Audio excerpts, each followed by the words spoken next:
Hello, hello. Welcome back to another episode of Morgan's Pop Talks. Thursday, it's the best day of the week because a new MPT is out. Look, it's not bragging if it's true. I know you love to listen to the show. I love to talk about all these things. And today, deep breaths. Do you have a brown paper bag next to you? Because we are going to get into the trenches today. And you just might need a little extra oxygen. We're going to talk about Don't Worry, Darling. Isn't it funny that that's the name of the film? Don't Worry, Darling. Like, Olivia, all we've been doing is worrying about what's going on in your movie. Of course, we're going to be talking about Bachelor Nation drama, as well as talking about this week's 4 hours worth of Bachelorette content that we had to endure. We're also going to be talking about selling the OC. So, wow, it is going to be amazing. Let's just get right into it. The Pop 3. These are the 3 biggest headlines of the week. And we got to start with Don't Worry, Darling takes the Venice Film Festival.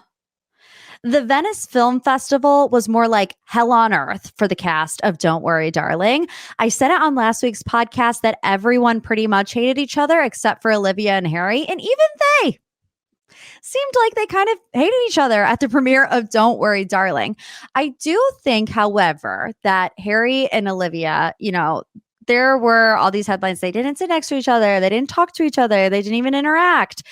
Videos that I saw, no, they did not do any of the above. But also, I feel like the media circus that has been this Don't Worry, Darling film, I feel like maybe they didn't want every clickbait headline to be, see Olivia and Harry walking down the red carpet, see Olivia and Harry sitting together.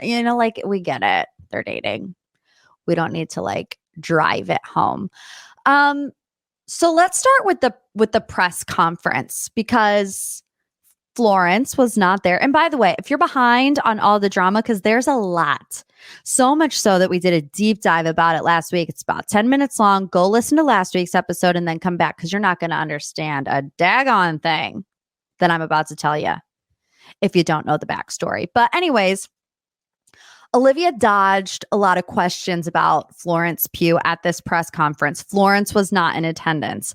Olivia said in response, one of the reporters literally asked, there's feud rumors between you and Florence. What's the deal? I mean, I'm paraphrasing, but. And she was like, the internet feeds itself. And I'm like, yeah, the internet feeds itself, but so do your stylists, Olivia, because did you guys see the stylists were jumping in the ring, throwing shade on the Instagram stories?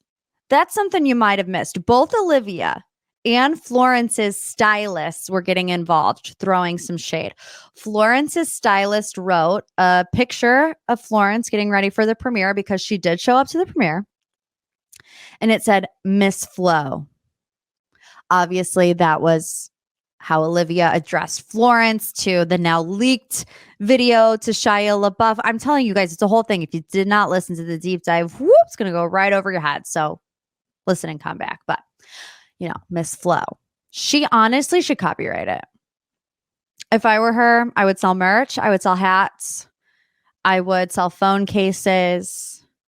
Miss Flo for life. And then Olivia, her stylist, also posted something on Instagram saying, there's always more to the story, ...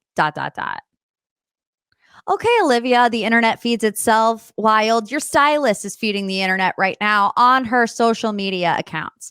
And y'all know, if anyone's going to bring the tea, it's going to be the stylist because they're all in there getting ready. It's almost like they're at the salon. You tell your hairstylist everything. You tell them about your neighbors fighting at 3 a.m. You tell them about your baby daddy drama. You talk to your hairstylist about everything. So I can only imagine the stories that Florence Pugh and Olivia Wilde stylists have from the Venice Film Festival. They should write a book, honestly. Anyways, Harry and Olivia, like I said, they never sat next to each other. They never took any pictures next to each other. Harry did not stand by Olivia. Olivia did not stand by Florence. Florence did not stand by Harry. It's like, keep calm and don't stand by any of the people that you're in this drama with. And then, I mean, if it was not chaotic enough, Spitgate 2022 took the internet by storm. This was the dress. Y'all remember the dress? I can't remember what year, but I think it was like 2019 where we all saw, was it blue and black? Was it white and gold? Did you see Harry Styles spit on Chris Pine or did you not? I stayed adamant with the fact that Harry Styles did not spit on Chris Pine. One of Harry's songs is Treat People with Kindness. He's Mr. Love and Light. He's Mr. Let's Dance Around in our glitter pants. And we live for it. We love it. We live for Harry Styles. In my opinion, in no universe would Harry Styles do something like that in public. I mean, at that moment, all eyes are on you. So I just never believed it, even though it did look like it.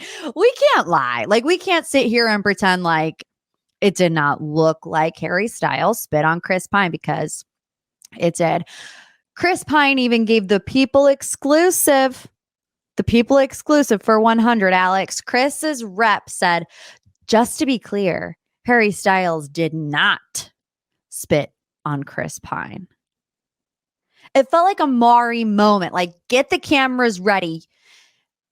Maury is sitting there with the manila folder. I almost said the vanilla folder. That's not a thing. Maury's sitting there with the manila folder. Harry Styles and Chris Pine on stage. He takes it out. Harry Styles, drum roll, please. You did not spit on Chris Pine. He's like, yeah. He's like running around circles on stage in his rainbow crop top vest type thing. And I'm just living for it.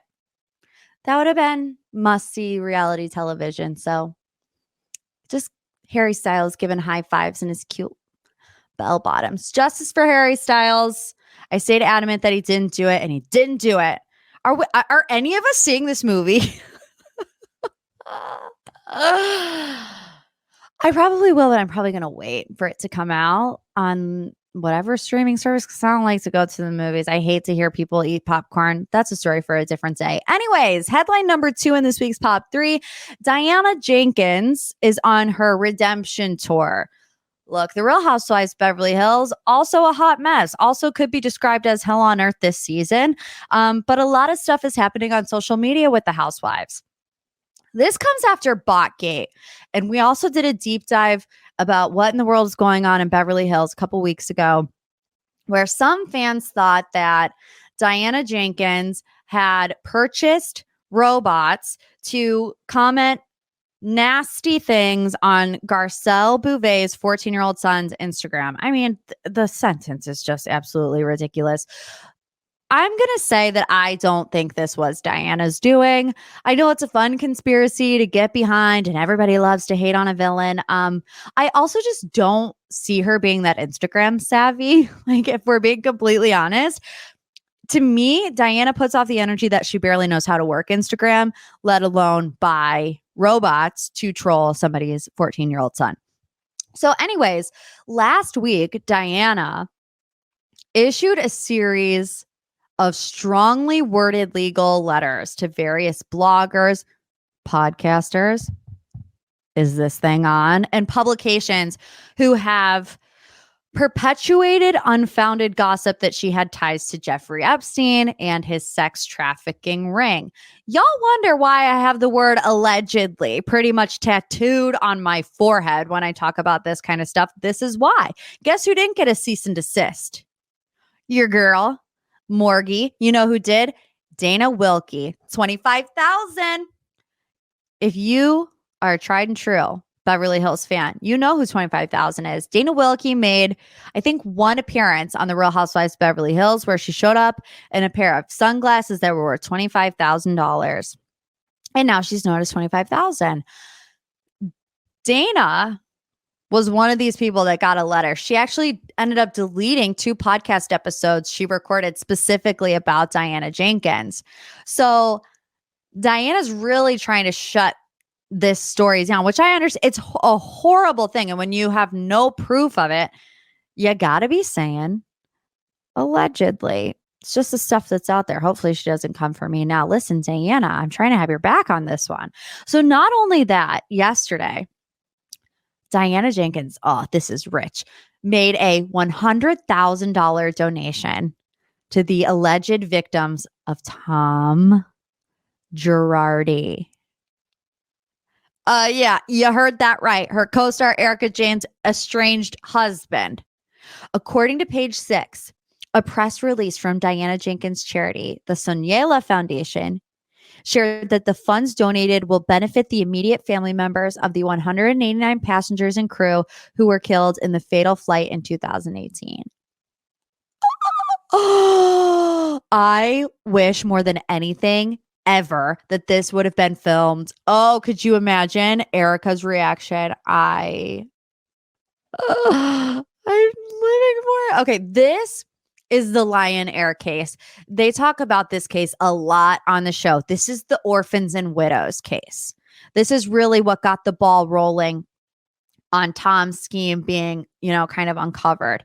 Diana said on Instagram that she was not aware of the 2018 Lion Air 610 flight tragedy until it became a topic of conversation on The Real Housewives of Beverly Hills. She said, I feel so much sympathy for the widows and orphans left behind. I need a camera crew on Erica Jane's stat. Like, I need to know, is she fuming? Is she just sweeping it under the rug? The timing of it all. I mean, really? You couldn't have donated like in the privacy of your own home. You're going to do it on a Wednesday morning when you all know all eyes are on The Real Housewives of Beverly Hills, especially on this episode, knowing that Erica's getting ready to go ham on everybody. Honestly, I'm here for it. I love it. Overall, and I've talked about this a little bit, on that deep dive about Bachgate. Beverly Hills this season is just giving me the ick, the major ick. The Sutton stuff, Rinna, Erica, Diana, even Kyle is all just icky. And I like my fair share of drama. Trust. I'm not going to be one of those people that I'm like, I want sunshine, daisies, roses, and butterflies on The Real Housewives of Beverly Hills. Like, give me some drama. But at a certain point, it just makes you feel kind of gross. And that's where I was. That's where I am with the season of Beverly Hills. So the girls, they better be careful, because did you see the Real Housewives of Potomac trailer? Don't sleep on Potomac. They're coming for the gold. I think this move, however, by Diana did gain her some points in the Bravo fan base. And look, no other housewife in Beverly Hills, to my knowledge, has donated. So there's that. Your third and final headline in this week's Pop 3. This is some Bachelor Nation drama. Hannah Brown is now in-laws with Jed Wyatt's ex-girlfriend. Oh. Remember when I told you about that brown paper bag? Go ahead and grab it, because you're going to need it right now. Hannah Brown's brother, Patrick, married Haley Stevens this weekend in Colorado. If we're thinking, Haley Stevens, that sounds familiar. That's because Haley Stevens was Jed Wyatt's girlfriend when he got engaged to Hannah Brown. How in the world did this happen? Instagram. Honestly, it's not that deep, but let's take a trip down memory lane. The year is 2019. We watch Hannah Brown not be able to give a toast to Colton Underwood in a hot tub at Vasquez Rocks National Area Park in California. She was fighting with Kaylin Miller Keys all season about who was prettier. No, just kidding. It was more about like who's the better pageant princess, which, I mean, looking back, I think they were just fighting to be the next Bachelorette, but they semi-made up at the reunion, and Hannah Beast, Alabama Hannah is our next Bachelorette. She goes on to fall in love over pet jingles and leather jackets with fuzzy insides to Jed Wyatt as he serenades her with a love song, gets down on one knee, and asks Hannah Brown to marry him. And they live happily ever after until Haley Stevens says, hold up, I'm actually dating Jed Wyatt. And he actually just went on the show to promote his music career. 3 years later, Hannah Brown's brother, her flesh and blood, Patrick Brown, is now married to Haley Stevens. Miss Stevens, or should I say Mrs. Brown? Boop. It hurts my soul. Okay. Hannah is taking it all in stride. She said on Instagram, this is the most awkward thing ever. Oh, no, she didn't say that. I said that. That's in my notes. Here's what Hannah said. I've come to realize my life is a never ending plot twist, but it makes for a damn good, for sure weird story. I'm glad that Hannah went. She was there at the wedding to support her brother. They've had a rocky history. I've done a deep dive on it. I've done a deep dive on pretty much everything. So if you missed it, go check it out. But she was there and her boyfriend, Adam. Let's hope that they are the next to be hitched. Okay, now it's time for the deep dive, my personal favorite portion of the show, because it's what you want to know more about. I open up the deep dive submissions every single week on my Instagram at Morgan P Talks. What do you want to know more about? What do you want me to do some digging into? What do you want to discuss at length? And this week, our deep dive question comes from Megan. Hey Morgan, it's Sarah from Savage, Minnesota. So I'd love a deep dive on Selling the OC. I just finished it and I don't like anyone. I just feel like there's no chemistry. And all that drama between Kayla and Tyler. Can we get an update on all that? This pod is my weekly fave and I can't wait to hear your hot take on this one. Thank you, Megan. I too don't like anyone, but some people are growing on me. So let's get into it. What is the deal with Selling the OC? Selling the OC is Adam DeVillo's latest reality TV creation now on Netflix.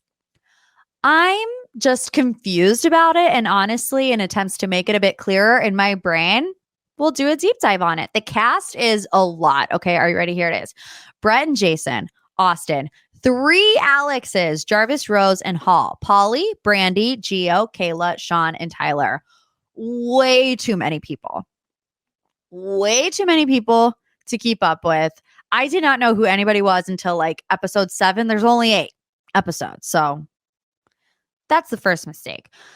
The first major theme is, of course, trying to like figure out who we like, who we don't like. I think the villains are supposed to be Alex Rose and Alex Jarvis, but it's a little confusing as to why. Like, are they just chalking it up to bad energy, bad attitudes in the very beginning? And I can't really remember because I feel like I blacked out during a couple of those episodes. They were talking about how Rose got her listings, but weren't exactly clear. So Rose did an interview with Page 6 where she said that she and Jarvis had an interview and pretty much got casted on the show right on the spot. And that when everybody else found out, that everybody's energy kind of turned. So does that mean that they were jealous that these two got casted? I don't know. She said the rest of the cast acted like they were above the two of them, calls out Alex and Polly specifically in this interview, which I can believe, i.e. the boat scene. And they said they shunned her. Alex Hall and Polly shunned Jarvis and Rose. Alex Hall, of course, had a response to that. She said, we didn't ice them out. We were very confused. That kind of checks out with what Jarvis was saying. But then she says, because it seemed like they would say or do anything, she kind of stops her train of thought and goes to another place. She says, there are so many situations that they weren't a part of, that they didn't experience firsthand. And then they want to come onto the scene and say, you did this, yada, yada, yada. Welcome to reality TV, Alex Hall. People having opinions about everything that you do.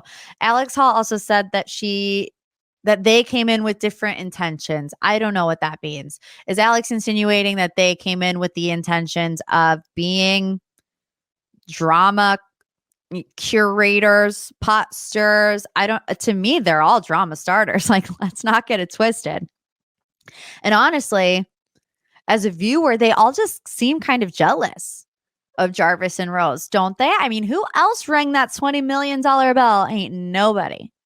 Not one person. Maybe Gio. I can't remember because, like I said, I think I blacked out. But another big storyline in Selling the OC is Tyler and Kayla, and then maybe a little bit of Alex Hall getting in the mix of it. I was very confused about Kayla. I think Kayla might have fallen victim to a choppy edit when it comes to her conversation with Jarvis and Rose and then talking to Alex Hall, because we don't really know like who she's aligning with, because in each scene when she's talking to Jarvis and Rose, she's like, I'm so glad that you guys are here for me. I'm so glad that somebody sees it. And then she turns around and talks to Alex Hall and is like, I have you on a pedestal. It's very confusing. Although things between Alex Hall and Kayla are not good right now, apparently, according to Bustle. Pause, according to Alex Hall. After she watched the episodes back, she texted Kayla and didn't hear back from her. And Alex Hall says they're polite at work events, but she thinks they're more closed off since the show. Kayla also did an interview recently where she called out Alex Hall for claiming that Kayla tried to do more with Tyler than just kiss him. I'm winking. I don't know if you can see it, but I am. We all know what we're talking about. Get down with the get down. The accusation came from Alex Hall when she alleged to Entertainment Tonight that Kayla tried to shaboing. I don't enjoy that phrase, and I don't know why it came out of my mouth, but tried to get down with Tyler on multiple occasions and made him very uncomfortable. Kayla heard that, obviously, got on the phone with Page Six and was like, that's new. But just all I can really say to you is that it's not true. It is simply a lie. All of it. She said she wasn't sure of Alex Hall's intent, why she was spreading lies about her, but she thinks it is perhaps a way for Alex to, quote, take the heat off of herself. Which I'm so confused by Alex Hall. She gives me Chrishell vibes, where it's like, is she supposed to be America's sweetheart and we fall in love with her? Because she has moments where we're like, oh yeah, I like her. And then we have moments where we're like, I don't like it. I don't like it. You know who else doesn't like it? Tyler's wife, Brittany Snow.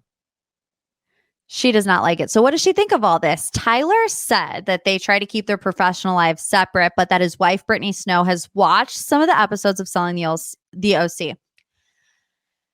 When Kayla tried to kiss him on the show, Tyler said that Brittany's reaction was something that he will keep just between us. Okay, I think we all know what that means.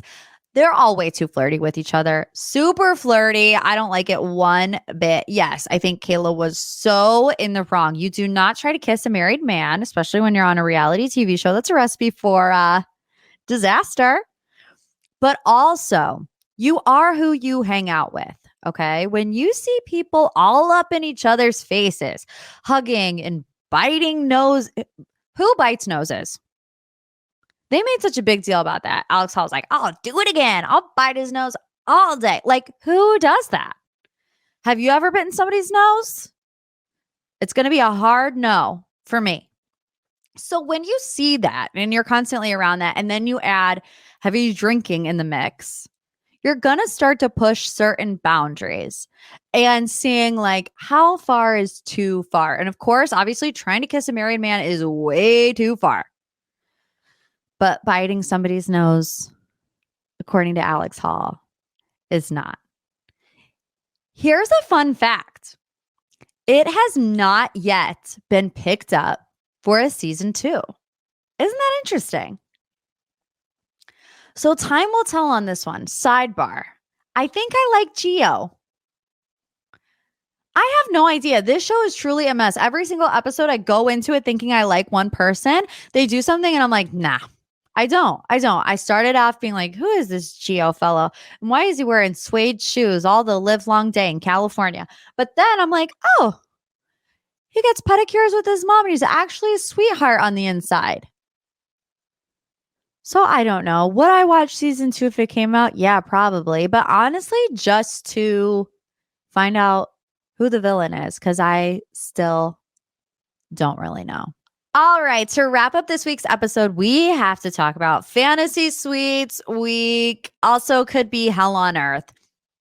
This podcast title could just be Hell on Earth and then list the things that are Hell on Earth. I don't think we should do that, but it could be. So I was trying to figure out why I've been in such bad mood the past couple of days. David left and he went back to London. That's got me all upset. I'm also a woman and, sometimes we are hormonal. And then I realized I'm in a bad mood because I was forced to watch 4 hours of The Bachelorette this week by Tuesday. I have a job, ABC. I have to get up and go to work every morning. And we're doing it all over again next week. 8 hours. 8 hours of The Bachelorette finale. Y'all are trying to kill me, but it is Fantasy Suite week. Gabby and Rachel are ready to take their relationships to the next level. We'll just break it into parts. We'll do part 1. We'll do part 2. Part 1. Everybody but Jason and Zach, we saw a lot from, but the drama really came from Tino and Eric, both of which have been my final rose predictions from day one. Just throwing that out there. I want to take a moment of silence for Avon. Okay. Ready? Moment of silence for Avon. God bless his heart because he's cute as a button. He's done absolutely nothing wrong, but nobody's watching for Avon's love story. They have done him dirty. You know what it is? Nobody's invested in Avon and Rachel's relationship because we have not even seen any of it. Their overnight date was wonderful. Rachel said she was falling in love with him, and we were like, what? You are? Who's this guy? We haven't even seen him. And I know that we saw his hometown at the men tell all, but that maybe could be a reason that I'm disconnected because I skipped the men tell all because I heard that it was really just a 2-hour ad for cruises, a Bachelor in Paradise, and the Kardashians. So I'm sorry to Avon. You do not deserve this, but here we are. Johnny also pieced out because he wasn't ready to get engaged, but now he's going to Bachelor in Paradise when they get engaged in 3 weeks. Here's my argument in defense of Johnny. I actually think it's much more likely for someone to get engaged on Bachelor in Paradise than it is on The Bachelor or The Bachelorette. When you're on Paradise, you have nothing else to do but sit in each other's faces 24/7 for however many weeks, 6 weeks. On The Bachelor, you're sitting in solitary confinement waiting for a knock on the door from a producer who's like, you got 10 minutes to go on a date with Rachel. You know, like just 2 totally different vibes there. So best of luck to Johnny as he departs to another beach somewhere. He must have had the best. When was it? Fall, winter? From beach to beach to beach, he's living the life. He's living the daggone dream. So then we move on to Gabby and Eric. And you could just tell that Gabby and Eric, their connection is strong. Things were going so well for Eric. But at the end of part 1, he's a little bothered by Fantasy Suites Week. Gabby said they had talked about it privately. That's not a word. They talked about it privately in the fantasy suite off camera. And they discussed that he felt like he was being cheated on if she was hooking up with other guys in the fantasy suites, and she was bothered that it was brought back up. Look, I know that the situation with Clayton is different, but for some reason it feels the same. Why does it feel the same? Especially with Rachel, but we'll get into that in a little bit. Obviously, the difference is that Clayton was not super forthcoming about his feelings in the other relationship, but isn't this fantasy suite argument so done and over with? How many times are we going to have this fantasy suite argument? Every year? Every season? Probably. I think where Eric really messed up here was his approach. Because like Gabby said, she felt like she was being pressured to make a decision where, let's be real, all these contestants do is sit in solitary confinement for days on end to get one date with Rachel, a day portion and a night portion. And the guys aren't staying together. I don't know if you noticed that. All they have, no phone, no TV, no Instagram, no friends, no family. All they do is sit there and think, and think some more. So I don't think that it's out of the realm of possibility that even if you have a conversation, when you're sitting there and you have a producer chirping in your ear, oh, do you think, chirp, that Gabby likes Logan? They have a fantasy suite. It's very easy to get caught up in your emotions. So I think if Eric would have went to Gabby and said, look, I know that we've talked about this, But all that I have been doing is sitting in my room and thinking about it. And it's driving me insane. And I just need a little extra reassurance from you. Please just give me something and I'll let it go. And I think it would have been a different story. But that's just me. They can't all be as smart as me. Okay. Anyways, really, Morgan, get a grip. Okay. Tony? Who's Tony? Tino, in my opinion. It seems to me that Tino in this episode is totally in defense mode.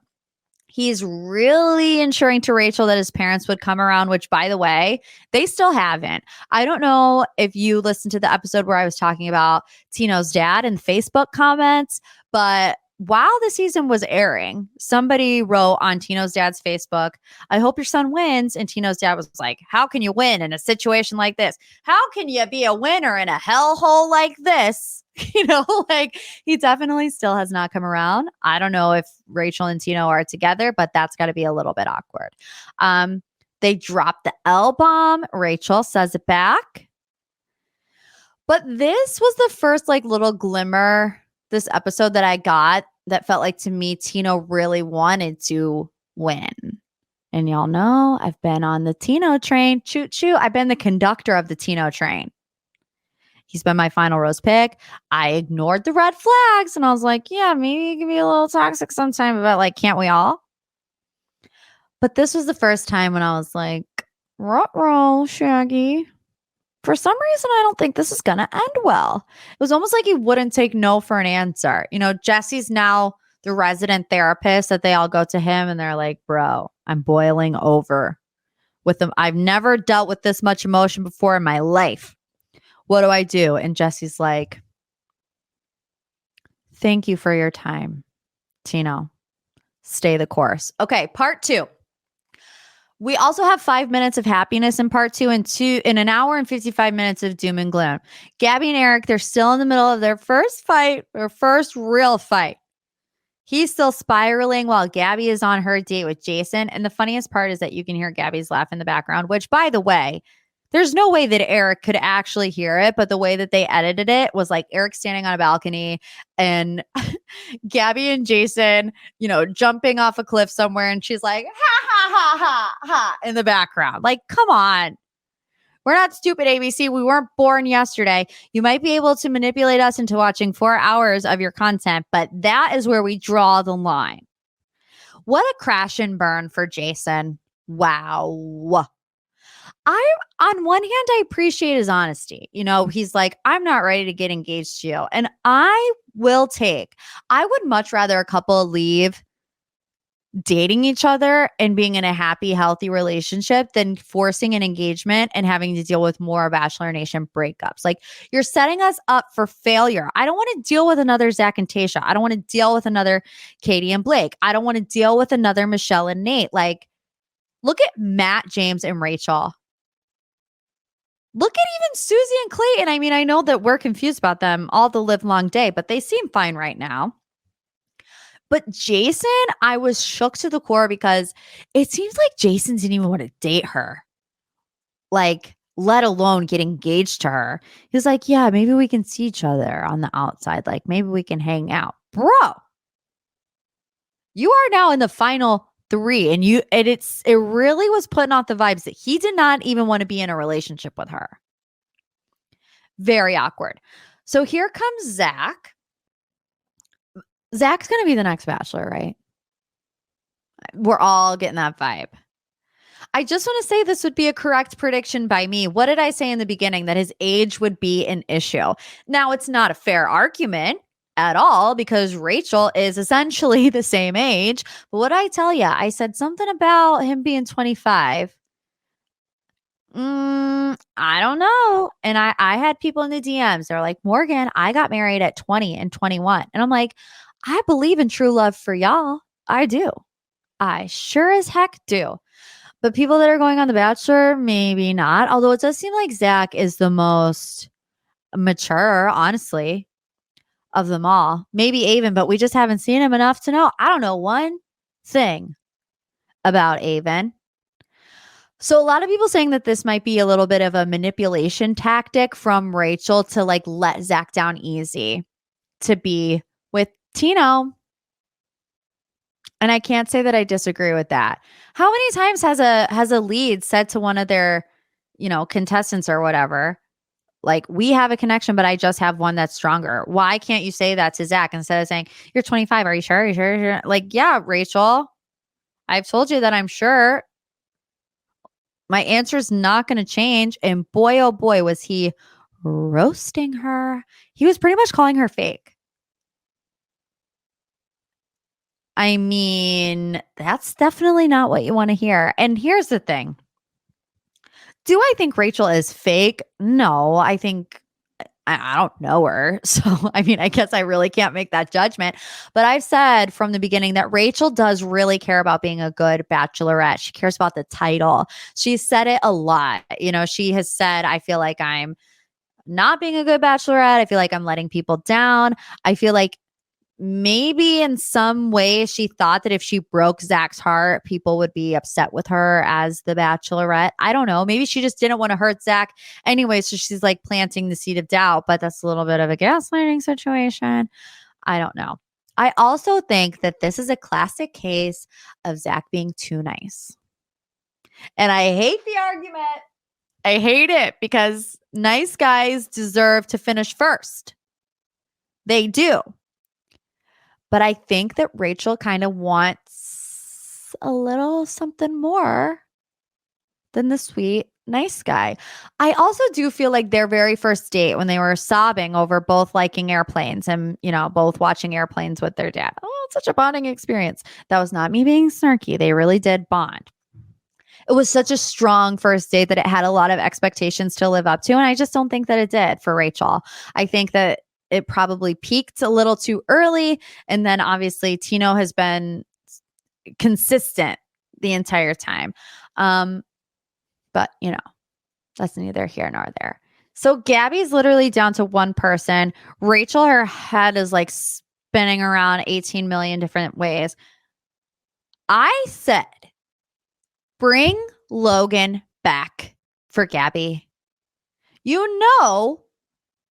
He might even still be on that boat somewhere. He had to quarantine. He had COVID. Has the 2 weeks gone by? Like, is he all right? Come on out, Logan. Why don't you give it another shot with Gabby? She's only got Eric left. Like, let's just give her another option. The final moments of the episode, it was giving like engagement rose ceremony, like they get out of the car, they only show the feet, you have to guess who it is, and it's like, oh, you don't want to see your favorite first because they're going to get broken up with, and it's Zach. And they go back and forth, and I know I'm changing a lot, but I'm trying to follow the way the show went, but God, is it just too much? But like, you have Gabby and Eric trying to figure things out. You have Rachel getting ready to have her rose ceremony while Zach is sweating like a pig on a rotisserie stick.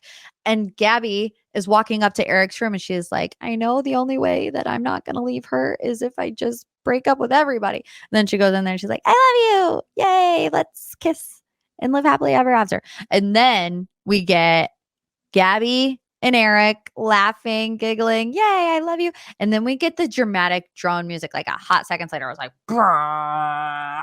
And then it's a close-up of Zach's face and sweat is just dripping down his face. Brrr. Like, something bad is getting ready to happen. But nothing bad happened because we saw Jesse Palmer in a broken down television studio. And they thought it was right for us to take a moment, a deep breath. Prepare yourself. Jesse, we are prepared. We've been sitting on our couches for 4 hours over the last 2 days. You think we're not prepared? Just show us the conversation instead of you standing in what looks like a war zone telling us that we need to lower our blood pressure before we can watch the finale. I'm over it. I'm over the back-to-back 2-hour. By next week, we will have watched 8 hours of Bachelorette content in 4 days. But we need to take a break because it's going to be so emotional. Jesse, the only thing I need to take a break from is you.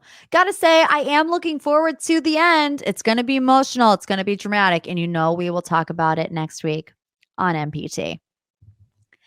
Thank you again for living, laughing, loving with me today. Gathering, some would even say. Gathering around your earbuds. If you love the show, please share it with a friend. We're trying to take over the world. If they love pop culture, like, hey, sis, I got something for you because I love you. Because I love you too. Also, leave a little 5-star review if you haven't done so. Boop, boop. Takes 5 seconds, and I am eternally grateful. I read your guys' reviews when I'm PMSing and crying about everything. So can't thank you enough. We'll see you back next week on another episode of MPT. Love you like a sis. Bye.